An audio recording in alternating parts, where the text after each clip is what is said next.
Hello, everyone, and welcome to the Tilting Ground Untitled Notre Dame USC Football Podcast. I'm Michael Mito, and I'm here with Notre Dame expert Greg Pulmon. Greg, how's it going? Week one's over. It's going great.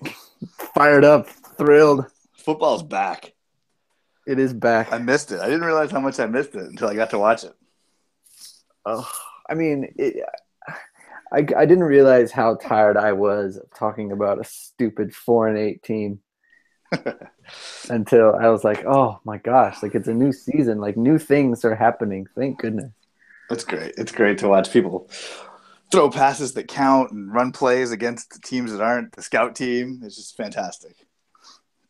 Yeah, like I finally don't know what's going to happen. I'm used to watching all the old games where it's like, oh, I know how this ends, but I have to watch it. Well, So speaking of, like, yeah. of not knowing what's going to happen, let's start with USC on today's podcast. Okay. I feel like that's the talk of the town, and I don't think I'm going to go where everyone thinks I'm going to go with this one. I am still on board, full-fledged on board. Not worried. Just trust the process as a fun sports slogan that goes around a lot these days. I believe in the Trojans. Well, okay, so this is where you've ended up 2 days after the fact. Where were you at 14-7 late in the second quarter? I just kept reminding myself that Sam Darnold is a second half guy. He doesn't wilt under pressure. I kept reminding myself that All-American middle linebacker Cam Smith was not in the game yet. He was not. He was not. No, he had to miss the first half because he targeted a Penn State player in the Rose Bowl, Right. Which is a very stupid rule. So I just the interception, the bad interception, that was a tip ball. Like things were not going well, and there were a lot of things that I believed would change as the game went on. So I kept the faith. The running backs were still doing great. Ronald Jones was his amazing self. Like I believed in before the season started, so I knew that the tide would change, and I kept full faith the whole time. Even tied at 28 in the fourth quarter. Even tied at 28. I mean, look, in the fourth quarter, it's a kickoff return, which is fluky, Yeah. And then that dumb double pass play that Porter Gustin should have just knocked down instead of trying to intercept, or it was just two fluky touchdowns in the second half. They couldn't run. Western Michigan wasn't running the ball as well, and I knew Darnold had it. I mean, I think SC converted every third down in the second half. Darnold only missed two passes, so I believe. I mean, this team scored 28 points in a quarter, so they have it. They have it in them. So I'm to believe that the team that you said USC was going to beat 52-7, you were tied with at 28 in the middle of the fourth quarter, and you were just like, yeah, it's all good. I believe in Sam Darnold in the fourth quarter. Right now. This is what you are to believe. Yeah, okay. Like I said, it was a fluky kick return touchdown. That was the first one. And I was hoping the passing game would get going. It didn't quite get going like I thought it would. It got going with Deontay Burnett. Yeah. But other than that, which is good. I mean, you need the guy, right? He's the guy apparently. Yeah. So I just felt like, it was Western Michigan is a team that, maybe I shouldn't have poo-pooed as much going into the game. You didn't know anything about them. They did say during the telecast that they have a really good offensive lineman, apparently, who's a top prospect. We knew they had 3 good running backs. Yeah, apparently they're super physical. You asked me the question before the game. What do I want to go wrong if something goes wrong? Funny that the things we both said went wrong. So the line play was a little suspect on both sides of the USC ball, and the passing game was a little dicey. So we knew what the red flags were going into the game. You don't want to see him against Western Michigan, though. No, I mean, you don't want to see him against anyone. And the kid Well, but who like, scored hey, the touchdown, he's no. he's a primetime player. Okay. Okay. I mean, So I think I underestimated Western Michigan a little bit, and everything broke right for them. Everything. Okay. That's the first game of the season. It was hot. It was a hot. Yeah, I was Southern reading Day. that it was super warm and that affected the attendance. Well, the Pac-12 loves scheduling like 100-degree games.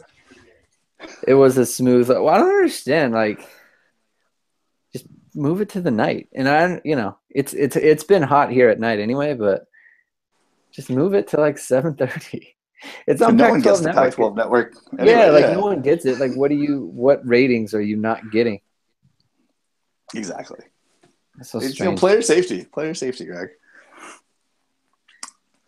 Well, I mean, I was at. Did you watch any of it? Yeah.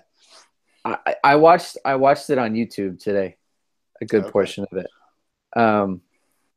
But yeah, I was at the wedding, and like I wouldn't have been able to watch anyway.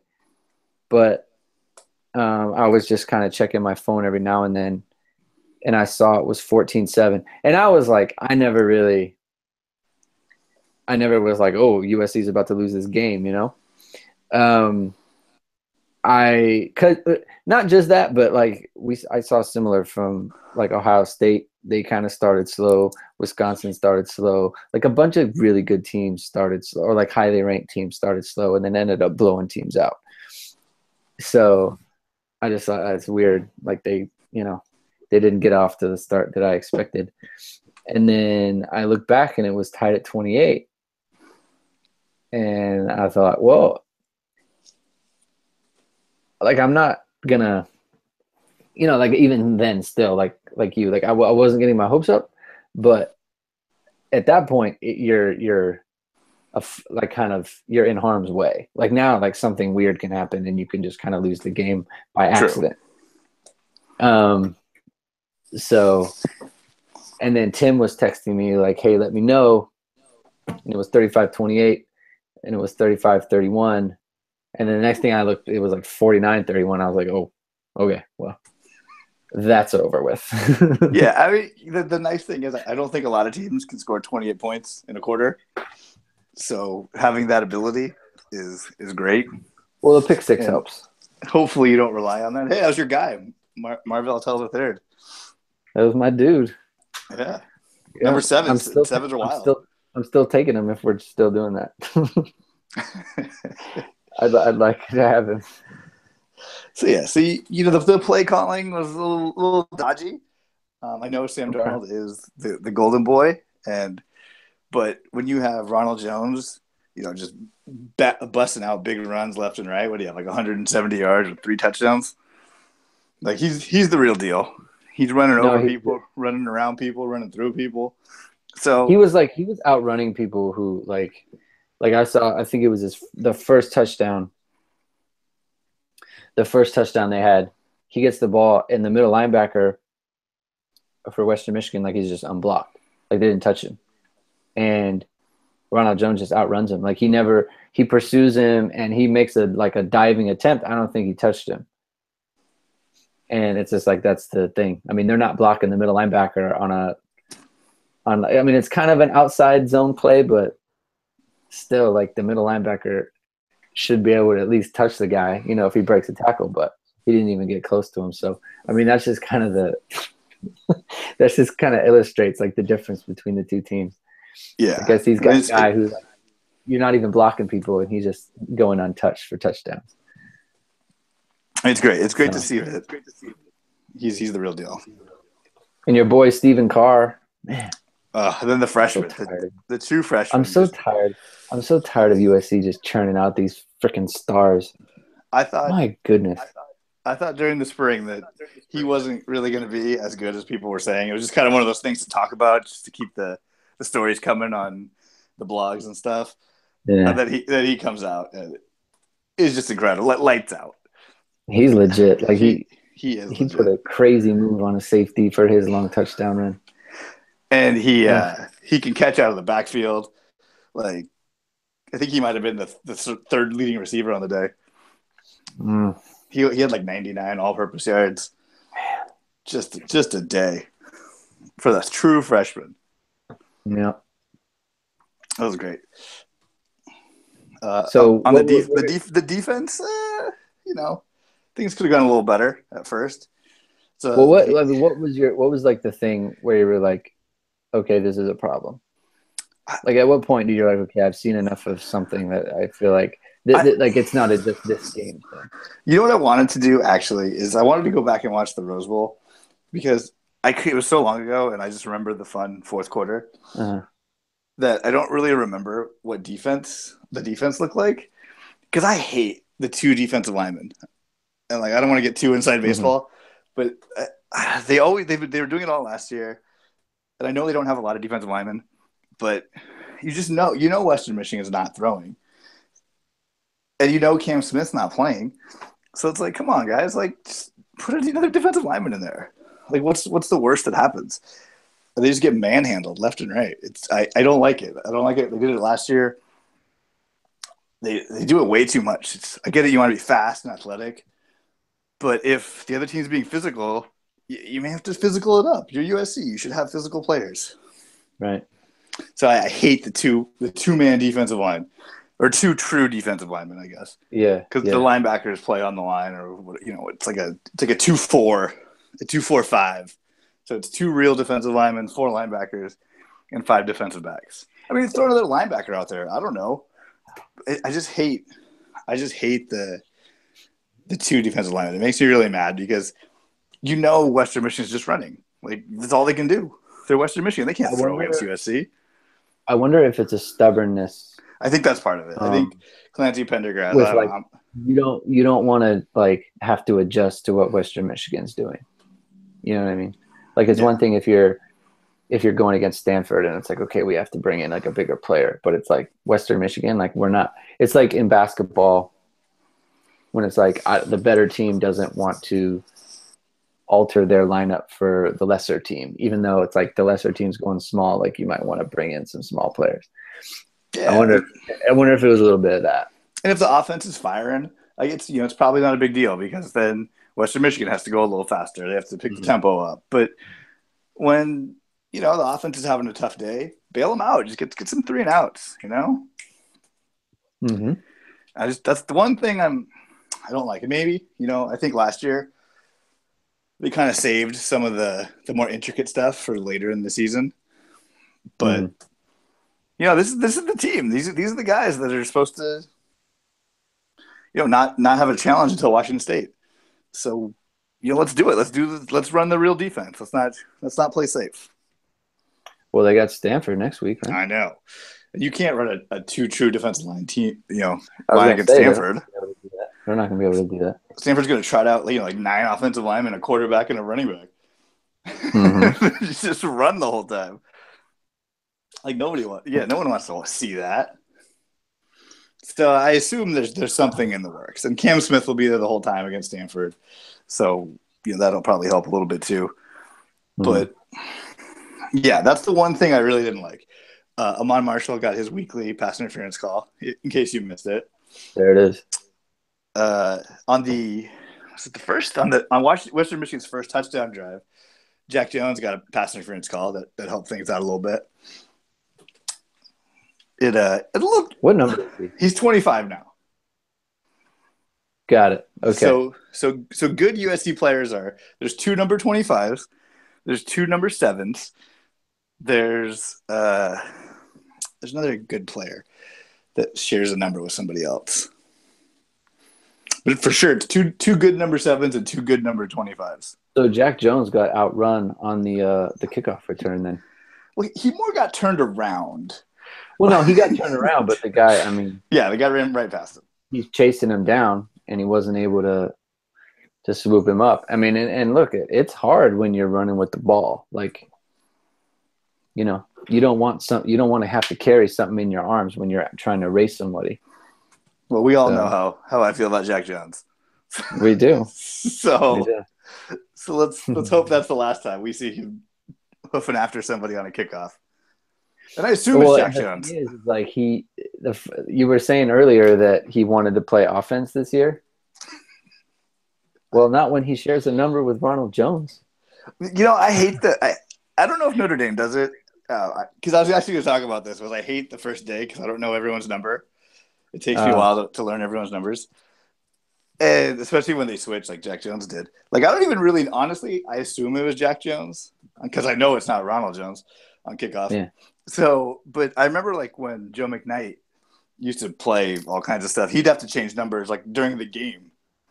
It's really dumb, and I think people they shouldn't duplicate numbers. It's very confusing. And I know everyone wants the cool numbers, but I'm sorry. Like, there's only so many guys that can play. Sorry, you get a bad number. I'm also against it. I'm not a huge fan of because I wouldn't even want someone like when I played. I wouldn't even want someone else's number. Like I don't want to share a number. I want my own number. And it's like if I have to be something else, then I got to be something else. But I don't want to be like, hey, we have 2 number 21s. Like, so you're watching. Like, is that Greg or is that the other number 21? Yeah, like you have to know by the wristbands or something. It's so weird. Like I wouldn't want that. And that also enables the great Lane Kiffin moment of when he had I think it was the tailback change into the kicker's number or something on an extra two-point conversion, which is just classic Lane Kiffin. This is the worst. But it was in the rules. It's in the rules, yeah, absolutely. I mean, we get on Lane Kiffin, but that's something Nick Saban would do. Totally. That's totally. Speaking of coaches doing weird things, another thing that I think a positive for the season, and this is going to come weird from where I'm starting, but what Clay Helton did with the blind long snapper was he just sunned Western Michigan so hard, and I don't know if people are seeing this. So before the game, he told the coach, "Hey, I'm not going to try to block your first PAT." And when we tried out Olsen, this little long snapper, for people who don't know, I'm sure everyone saw it, but USC on their last PAT attempt has a long snapper who's with the team. He lost his eyesight due to cancer. He used to hang out in the Pete Carroll days. So they had him come out, and this blind kid snapped the ball for the PAT, and it went in. Everything went fine. So before the game, Helton tells the coach, "I'm not going to rush your first PAT. When you see, whatever it is, 47 come out, you guys promise not to rush?" So which is like, sure, yeah, whatever, that's fine. Kid's thinking it's not going to be a close game. So this poor Western Michigan team, they try their hardest. They lose all their best players from last year, and they're a big team. They're undefeated for most of the year, and they come out and they fight their hardest in the Coliseum, and they give SC a run for their money. And then on the last play of the game, Pete Carroll has to have their coach tell them. Clay Helton has to have their coach tell them, "Hey guys, don't try. They're trotting out the special player." And that just must have been so just like, I put my heart into this thing. And now it's over. And USC's just doing this to us right now. Like, what a time to do it. Like, you could trot that kid out there anytime during the season. Well, there were like 3 minutes left in the game, right? Yeah. It wasn't like time was expiring on the kick. There's still game to be played. And it was just like, hey guys, it's over. We're USC and this thing's over. It was so great. I was gonna say because, like, I didn't know that was the case because I was gonna say like that's a pretty good credit to Western Michigan's coach because, like, yeah, they were down 17 or whatever, and the game was out of hand, but to them, it's like 2 minutes earlier they were within 4. Yeah, thinking they could win. And then they had the ball. They were down 11, and then you need a lot to go right at that point. But then still, you were just in it, like you're you were just in it. So mentally, it's like we're not getting blown out of this game, and then they have to do a give up play. Yeah, and we're doing a give up play in a game where we're actually trying to win. And I was thinking, like, I assumed that there had to have been a deal where, like, if the snap went bad, then the snapper or someone just has to agree to fall on it and not try to make something out of it because they're not trying. And, you know, I mean, this kid, he can't see, right? He's blind. So it's like you can't have a live game going on around him when he can't protect himself. Like when he has to go try to make a block or something, like you can't have that, right? So I assume, and I was like, that's a credit to Western Michigan to say, hey, like, we agree, like whatever happens here, like we're going to be non-participants. Because, you know, if the snap, I mean, it's a 17-point game. Yeah, if the snap goes bad or something, you can get 2 points out of it. So that matters. You know, I was going to say credit to them. And, like, it is kind of weird that Clay Helton would kind of make a deal like that. Or like, not make a deal, but, like, follow through. Yeah, it was just it was a real moment for him. Just be like, nah. Yeah. We're USC. Deal with this. Right. And then, like, look at I'm just happy for the kid. Like that it's like a different conversation. Like it's super cool when stuff like that happens. I mean, it was a perfect snap. So even if they were trying to rush, like nothing would have happened. And like the umpire who was kind of helping them out with the snap and everything, like that was cool also. So yeah, I mean, it was a cool thing. It was it was funny how that kind of dominated the also great way to play the press by Clay Helton. Yeah, like these things, I don't want to be cynical about them because like you don't. It's a great thing that happened, you know?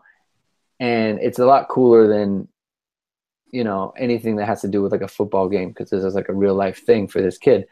But like the way it did work out, because for me, I was only following on like Twitter, and everything about the SC game was just the snap from the field goal. So like I was like, man, like SC was going toe to toe with Western Michigan, like 35-31, like late into the fourth quarter. And all I'm hearing about is the snapper. Like that's pretty good PR for Clay Helton there. I love it. Not that I think he did it on purpose, but I do. I wholeheartedly think he did it on purpose. You think so? I don't stopped all momentum in the game. It dominated the press cycle. Hollywood move by Clay Helton. And that's first class championship coaching.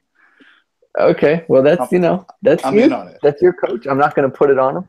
And I haven't seen that take anywhere else. So I was definitely thinking it, and probably no one wants to throw it out there. That's true. I'm an awful person. Well, what did you think of Clay Helton? Because in the back of your mind, like you can't be like, okay, we're all set at the head coach. You know what I'm saying? Like, despite what happened last year. So, like, what did you think about game plan, play calls, how the team was prepared? Like, I know they had some trouble on special teams, so. I think he's a player's coach, as they like to say. And he might delegate a hair too much to special teams coach, defensive coordinator, and whoever is calling the plays, because I'm not exactly sure how that's going down this year. So, you know, too much passing when you're running games, not, you know, going off without a hitch. Defense, no switching. You know, just running the dumb two-man front the whole time. Like, hey, Clay Helton, you're in charge. Say something. And then special teams is just a disaster. So, but the guys seem to like him. The players like him. He gets the most out of his guys. I don't know. They had a good recruiting class. They had the good run last year. So I don't know. I don't know. I think he may need to maybe tighten the reins a little bit. Too many penalties. That's another problem. They have way too many penalties every year. I was talking about this last year too. They're not a very disciplined team. I mean, I saw Ryan Abraham on Twitter. I don't know. I don't follow Ryan Abraham a lot, so I don't know if he's like a tell it like it is kind of guy. But he's a straight shooter. The phrase gets thrown around a lot, but I think he plays it. Yeah, he's not a big homer. USC, he was saying USC practices way too much on special teams for them to perform like this, which, that could be him kind of carrying a little bit of water for Helton. But, I also forget, SC, all their practices are open, so he would know exactly how much time they spent on special teams. So I would have to take his word for it. I think they have a big time special teams coach too. I think really? He's pretty highly paid or regarded. Yeah. So you can't be kicking kickoffs out of bounds. You can't have I think there's a delay game on the kickoffs. I don't even know how you do that. Well, I do. I'm sure there's a couple of ways, but that just shouldn't happen. And then what else did they do? They gave up a kick return. So not great. All not great. So I got something to practice though. So Helton may need to tighten the reins a little bit on his guys. I think he puts too much to the coordinators. And he's the head coach. So the buck stops there. So do you feel the same about the game this week? Do you feel a little bit more concerned? Or are you just kind of status quo on what you felt heading into it? These are called famous last words, but I can't imagine it going much worse.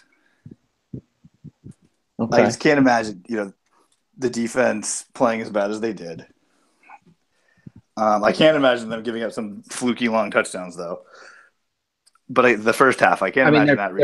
They're playing a decidedly better team. True.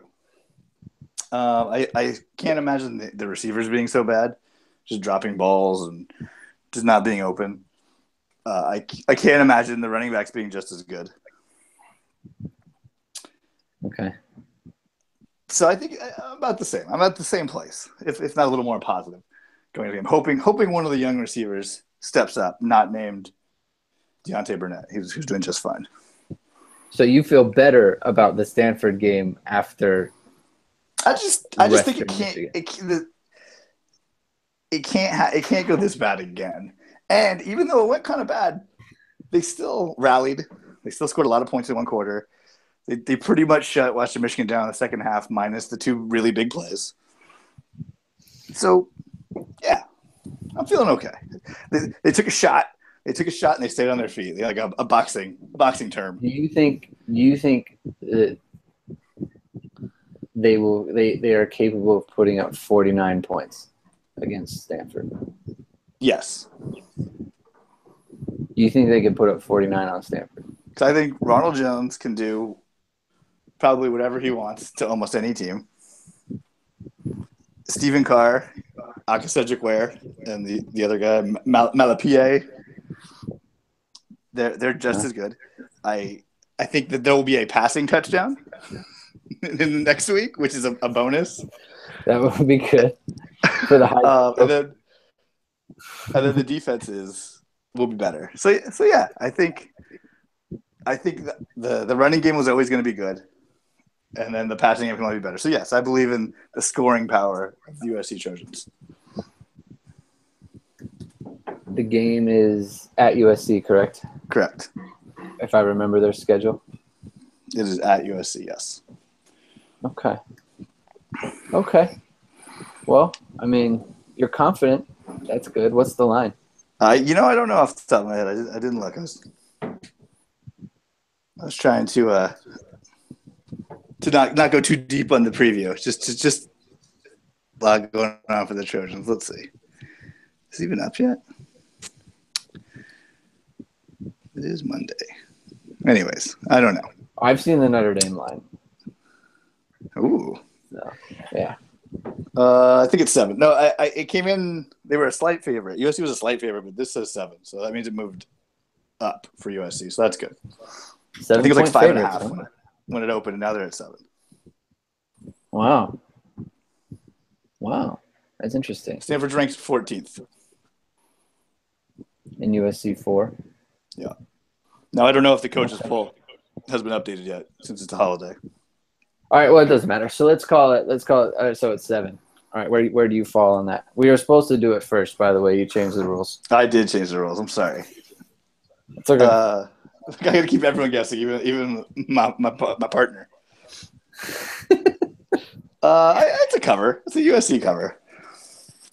Okay. I assume you don't know the same thing happening again, where it's close, and then SC just gets some big touchdowns toward the end. Okay. USC did not cover in the last game. Just it was 18. They did beat them by like 18. They did get the over, so that's good. Yeah. Yeah. Well, you mentioned it earlier in the podcast that Stephen Carr, on his 52-yard touchdown, juked the safety out of his shoes. He did. And you're saying, why am I bringing that up? Do you know who that safety was, Greg? Nope. The brother of Notre Dame safety Drew Tranquill. He has a brother? Yep, and he plays on Western Michigan. Wow. Yep. So they looked like Drew Tranquill at safety last year. Must run in the family. Let's throw it over to the Notre Dame Fighting Irish. And Greg's Twitter family who was upset with my prediction for the year. Brandon Wimble. One team did cover, Michael. One team did cover. One team did cover. I was very bullish on Notre Dame playing the Harvard of Philadelphia. You were. I were not concerned. No. Well, I mean, I had 38-17, and that was right on track. It was about to be like 35. The first quarter. It was about to be 35-17 in the fourth quarter. I was ready to go. No, it was a dream start. I mean, not just for me in my situation, but just to get all that negative terribleness from last year kind of out of the way, and just okay, this is a new thing. We're not doing any of the mumbo jumbo hocus pocus that everything got ruined last year. This is a new team, new quarterback. And I mean, they're up 28-3 in the middle of the almost close to the beginning of the second quarter. Yeah. And it's man, they're on pace for 84 right now. And obviously that, I was saying, Temple's not a total trash program. So Notre Dame slowed down a little bit, but I mean, I don't know. Just they did what they were supposed to do. They did what they were supposed to do. And Josh Adams looked good. That first drive looks good. I mean, yeah. I mean, you score in 2 plays, 70 yards. That's pretty much how you draw these things up. I mean, just the general takeaways. So they carried the ball 44 times for 424 yards. So they averaged 10 yards a carry for the game. You personally have to love that. I mean, everyone has to love that, right? I mean, that's true. It's because it's supposedly the strength. And if Notre Dame is to be good, then it's because their offensive line is good. So anytime you see the best part of your team perform well, that makes you feel good, right? Because it keeps in line with what you think the team can be. So, you see that happen. And you see it from multiple players. You see it from Josh Adams. You see it from Wimbush. You see it from Dexter Williams. You see it from Tony Jones Jr. It's okay, this is what the team is going to be this year. And then you see it play out against a team that, look, Temple lost a bunch of good players on their defensive, front seven especially. But it's still a program. They're still playing a certain kind of way. And in Temple, they had a new defensive coordinator, so Notre Dame couldn't be totally sure what they were going to see on defense, just like Temple couldn't be sure from what they were going to see from Notre Dame on offense.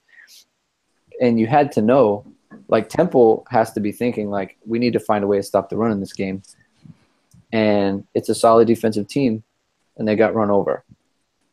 So obviously next week's going to be a little bit different because you're dealing with SEC type of athletes for Georgia. So, I don't expect 400 yards rushing, but I do expect that they'll be a good unit for the rest of the year. Last year, they were, underwhelming. They underachieved on the offensive line. And so this year, it's we need to see it. We have these guys on paper who are really good, but we need to see it in the game. We saw it in the game. So I think that's something that Notre Dame can count on for the rest of the year. How did Wimbush look? It was his first start. He had the 100 yards rushing. How did the passing game go for you? Because he is the quarterback. To me, he looked a little too excited. He's got a big arm, so he has a tendency to just kind of rocket the ball. He made a nice throw on the first play of the game. He overthrew a couple guys a couple times. He's trying to fit balls in, just kind of muscle them in. He almost threw a pick six on, I think it was the second drive of the game. Just trying to muscle a ball into a spot that's just not there. Honestly, like, I didn't see a bunch of guys getting open, and that's like something that I don't feel very good about. It's like the receiver position outside of Equanimeous St. Brown. Like, I just didn't see a lot of separation there. I didn't see like a ton of creativity in the passing game. Maybe that I was did see intentional. Rutgers try to cover Equanimeous St. Brown with a linebacker on one play. You mean Temple? The Temple, yeah. Sorry, You keep saying Rutgers. That's funny. same thing. Yeah, I mean, he's, I said it last week, like, I think he's a star, and I think he's going to have a big season. Brandon Wimbush overthrew him on a go route where, I mean, he's like got a couple steps, and if he just puts it in, puts it within distance, he's going to score like an 80-yard touchdown. So, that's going to be available to him throughout the year. I don't know what they're trying to do with the other guys. Like, they got the 2 grad transfers who didn't play as much.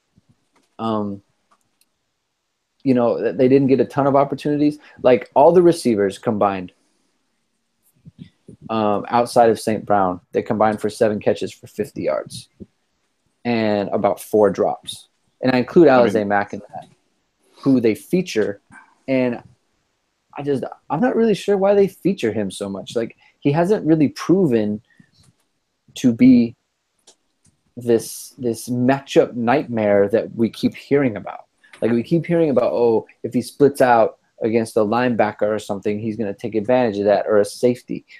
And if he's in line, he can exploit linebackers or bigger, slower players. I've just never seen it. He had a couple opportunities. He was not playing all of last year.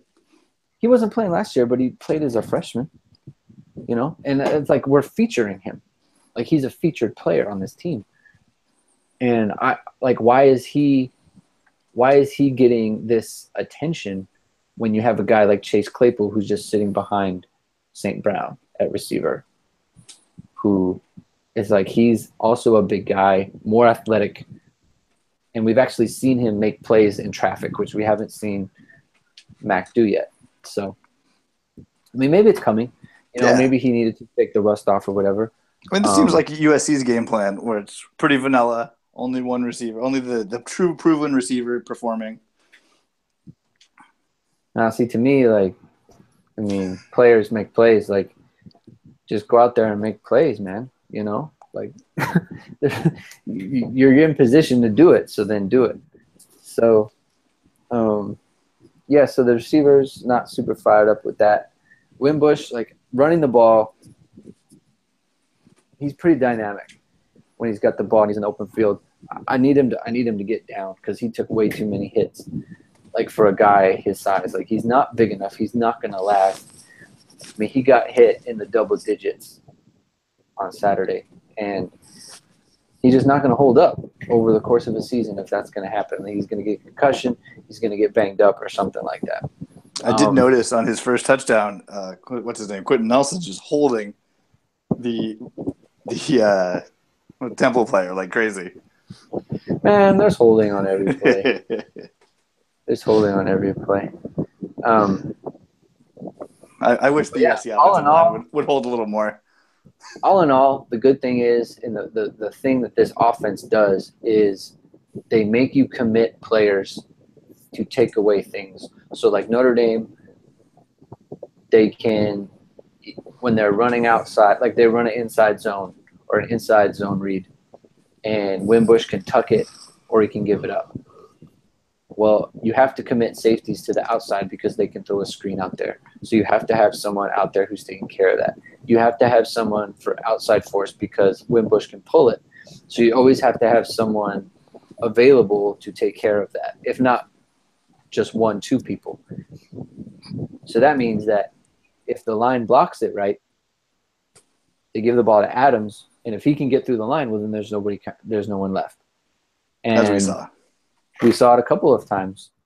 And, you know, he's got a 60-yard run. He's got a 37-yard touchdown run, you know, multiple gash plays. Dexter Williams had a 66-yard run. And, you know, you have guys who are capable of just getting through the line, and then they go. And that's what makes it fun and exciting, because you don't have to rely on like long sustained drives with this team. And it just makes it a whole lot easier because you're always kind of in the scoring zone. It's like, oh, here's a 30-yard play.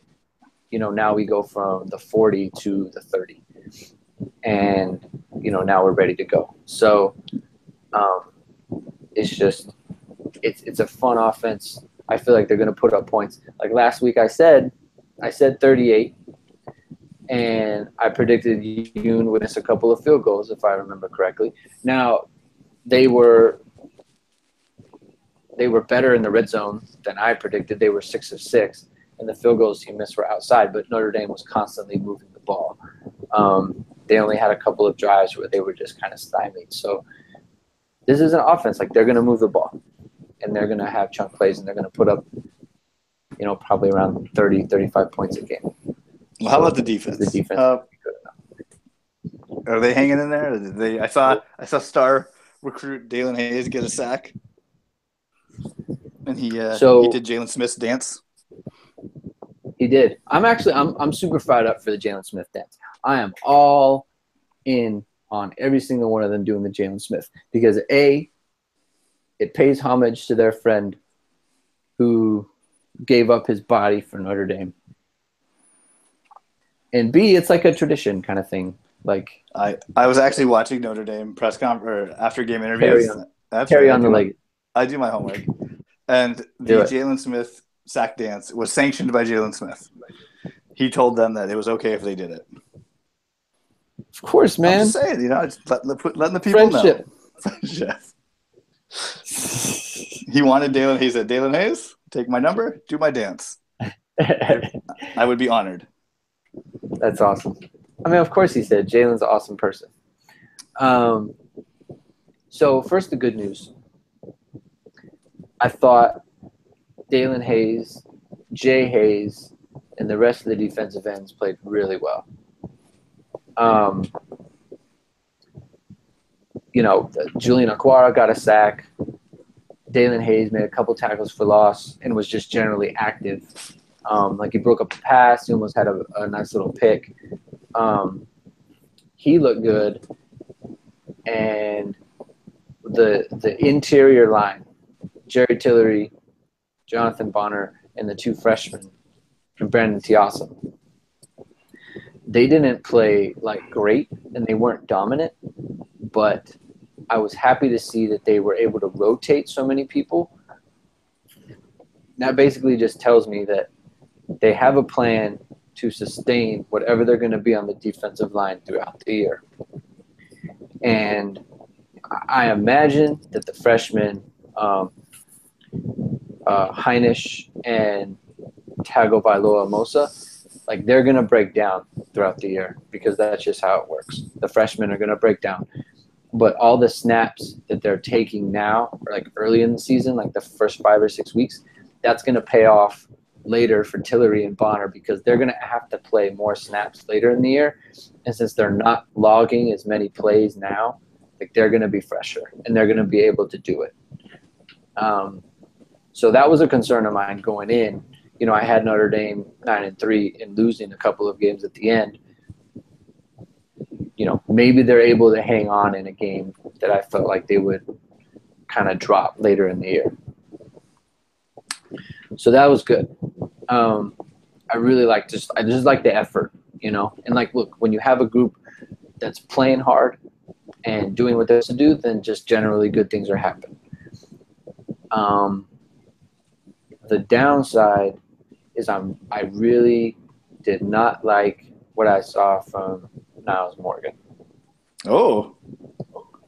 No. And like I picked him to be the best player on the defense and like the third best player on the whole team. So like when I say I don't think he played well, like gauge my expectations of what I think he can be. Like I think he's going to be their best defensive player. So if people tell me like, oh, he had 8 tackles, he led the team. That's great. Okay. But he's got to be the star, right? He's missing tackles when he comes unblocked. It's 3rd and 2 and he's scraping off the edge and the running back is outrunning him. He's not making the play. Receiver catches the ball in front of him. He's diving at the receiver's legs and missing the tackle. When you're the leader of the team and you're the best player on that defense, you need to be the one who doesn't miss plays. You can't miss plays because he is the reason that Notre Dame can be good. Okay? Like everything I said about the defensive line, that's all well and good. But if they're good players, don't play like good players, then the ceiling for the whole defense gets lower. And the ceiling wasn't that high to begin with. So it's like it doesn't matter what the complementary players do if your stars aren't playing like stars. Because then you just have a whole team of complementary players, and that's never led to anything great. No. So that concerns me. Like Greer Martinez. Do you think it was scheme, or do you think it was? No, I think they're not making plays. I think they're not making plays. There are plays there to be made that they're not making. Now, I'm not saying they didn't make any plays. He wasn't out there playing like garbage because that's not true. He didn't play just in a vacuum. But he didn't play like the best player. He didn't play like the best player. He wasn't like Cam Smith, who is missing, and you could tell that he comes back for USC. It's like, oh, good, their best player's back. Right, like you played high school football, right? I dabbled. You dabbled. So you were on a team. So you kind of know, like, your senior year, there's a guy on the team, whoever it is, who is like, that guy, he makes all the plays. Like, every play that is there to be made, he makes it. And that's team what the best players like do. That. Yeah. Right. That's what the best players do. It's like someone messes up, and it's like, and that person is the one who say, hey, man, like, don't worry about it. Those things happen. They don't happen to me, but they happen, right? Like, it's okay for other people to mess up because the best player is not going to mess up. Right. He's the anchor. So when you have your best guy on film missing tackles, like open field tackles, it just brings everybody down a little bit because that's our guy, right? Our guy needs to be making the plays. And he didn't really do it. Now, he's made plays in the past, okay? So, and he's going to have a big chance this week against Georgia. They got some real dudes on that team. Can he bounce back? I hope so. Because you know what? It doesn't matter if he doesn't make the plays against Temple and he makes all the plays against Georgia, because that's all that matters, right? Yeah. Show up against the big teams. Like, they won by 33, so they obviously didn't need some amazing performance from him. But just for me, watching it happen, it didn't make me feel good inside. All right. Okay? All right. That's fair. So there's that. I didn't even notice. So, I mean, to be fair, I was not watching the Notre Dame defense all that close. Once I mean, yeah, like, I'm looking for it because I need the sign, right? I need to see some dominance from someone. How about safeties? Your favorite group with the defensive backs? I mean, just looking at the corners, Julian Love had kind of a rough game. just in terms of like he gave up a few catches, he gave up a touchdown where he actually his coverage was really good. He just kind of got beat by a better throw and a bigger receiver. And he just kind of got caught like on the wrong side of the throw and out of position to kind of get up and make a play on the ball and make a play on the receiver's arms. And then he took a bad on a touchdown in the second half. They threw a screen. He was responsible for outside force, and he let the guy get outside of him. So all the pursuit that was coming from the inside, like basically they took wrong angles because like they were coming from the outside in or from inside out, and he's supposed to force outside in. He let him get outside of him. And so, the guy gets down the sideline for a touchdown. Yeah. So, but then he also played really well on special teams. And so like, I'm not super worried about him. I thought the safeties were okay, which is who were the what safeties? I expected. They played a bunch of dudes. They played Devin Studstill. Well, Nick Coleman and Jalen Elliott started. They played Devin Studstill a bunch. We saw a little bit of Isaiah Robertson, freshman, but it was mostly those three guys. I thought Coleman and Elliott and Studstill. Studstill, I thought tackled really well. Coleman, he gets a little bit like he just kind of throws his body in there where he's super aggressive, and I actually like it, but he needs to be a little bit more kind of disciplined with the way he tackles. Like sometimes he's just flying in there and just throwing his body and just like whatever he kind of hits, he hits. They played basically the way I expected them to play. Not great. Which was not fine. terrible. Yeah, they were fine. They were functional. Right. Getting their sea legs. And look, there's going to be teams that challenge them vertically and put pressure on them and make them make some decisions back there. And Temple did not do that. They had a young quarterback, and they were without their best receiver, who I found out on the day that he hurt his hamstring. He wasn't playing. So, they played well today. They weren't really tested with the ball in the air. So, that's kind of to be determined. I'm not like super confident in them, but I'm not really ready to say that they're going to cost us a game or anything. Okay. That's all fair. That's so what's the next game? Georgia. Georgia's coming into Notre Dame? Coming into Notre Dame. Have you seen the line? I just looked. And I'm a little shocked. I wanted you to guess. You wouldn't have guessed it, right? I wouldn't have guessed it. I would have had a 3.5 or something for Georgia. I mean, they are the number 15 ranked team in the nation. They are. I assume Notre Dame will be ranked once the new polls come out, but still. I think it came out and they're not. Wow. Yeah. Interesting. Here's the thing. I think these Vegas people, I said it in the last one. I said it in the last pod we had, or maybe even the one before. Like Notre Dame, according to the computers last year, was a lot better than their record showed. So if people base what Notre Dame is on 4-8, then in my opinion, they're making a mistake. So I think that computers look at Notre Dame a little bit differently, and so therefore Vegas looks at them a little bit differently. Like they don't look at them as a team.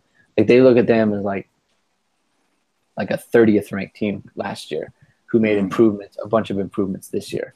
So it's like they, coaches and AP, they can rank them however, but I think that Vegas looks at them a little bit differently. That's why they're 6.5 point favorites.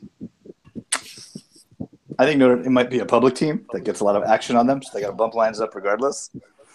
And then coming off a big win, they may have to bump it up a little more. I'll do some homework for the next podcast. If Notre Dame is a public team, I'll say this.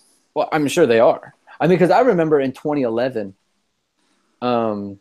when they lost to South Florida in the opener, and then they went to Michigan the next week, and they were favorites in that one as well. And I mean, rightfully so. I mean, they came out and they went up on Michigan right away. They were up 24-7 in the third quarter. You know that whole story. I had to sit in the corner and contemplate the meaning of life. It's a good story that never gets old. Right. So I mean, I think that Vegas is pretty good at knowing like when Notre Dame is good and when they're not, at least on paper. Like it doesn't really surprise me. You know, Georgia's got a backup quarterback. They got to play a freshman because the regular guy sprained his knee in the opener. Well, that's not good. No, but I mean, apparently this freshman guy is like, he was an early enrollee, and everyone thinks he's like super. Yeah, I'm good. sure. I'm sure he lights out. It's the freshman Georgia quarterback. I'm sure he's fine. Yeah. So yeah, I mean, look, they have Nick Chubb, they have Sony Michel. Those guys are supposed to be really good, right? Both of those guys are like, I mean, Notre Dame's got some good running backs. Like they might be better than everyone Notre Dame's got. I mean, those are real dudes. I mean, this is the best running back tandem in the nation, right? Tandem. I'm just thinking. I mean, because I don't know who Penn State's backup running back is. Yeah, it's hard. I mean, I think that's probably accurate. Yeah, it's probably accurate because Sony Michel's starting for most schools. Like I knew Georgia had two good running backs going into the season. Yeah. So I feel like, Yeah, Sony Michel's starting for most schools. So I mean, look at this is the test, right? Like it's great that Notre Dame won by 33, but if you go and lose to Georgia, then really who cares? Like it doesn't matter. It's like Tim says, like it's only a good chip if you make the putt, kind of thing. That's true. The golf reference. So I hope everyone got that with chipping and putting. The thing is like I don't really like. While it's like, yeah, it's meaningless to beat Temple by 33 if you lose to Georgia. This game to me doesn't really like. If they were to lose, I wouldn't be totally like. It won't ruin the season. No, because Georgia does a specific thing that Notre Dame might not be ready for yet, and that's running the ball the way that they do. And I feel like they're a lot like Texas in the sense that like they have receivers who are just physical matchup problems for the secondary. So like I can see a lot of Georgia like gashing Notre Dame on defense and then just going play action and hitting a bunch of big plays against the secondary. And Georgia's defense being good enough to hold Notre Dame. So I could see Georgia winning like 31-24 or something like that, or 31-27. Okay. But I do expect that Notre Dame throughout the year will get a lot better. So like to me, like the season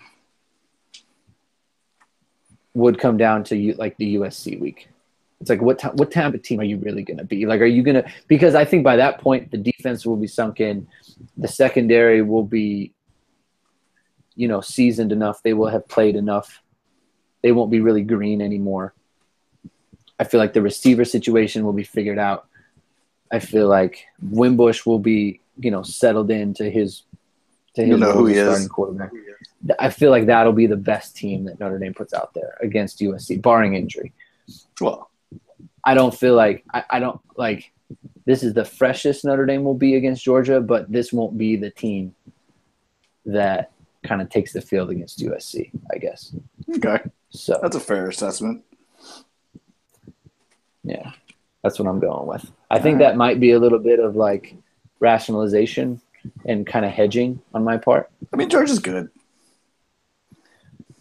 I mean, it's like Georgia, like They're always good, like kind of good.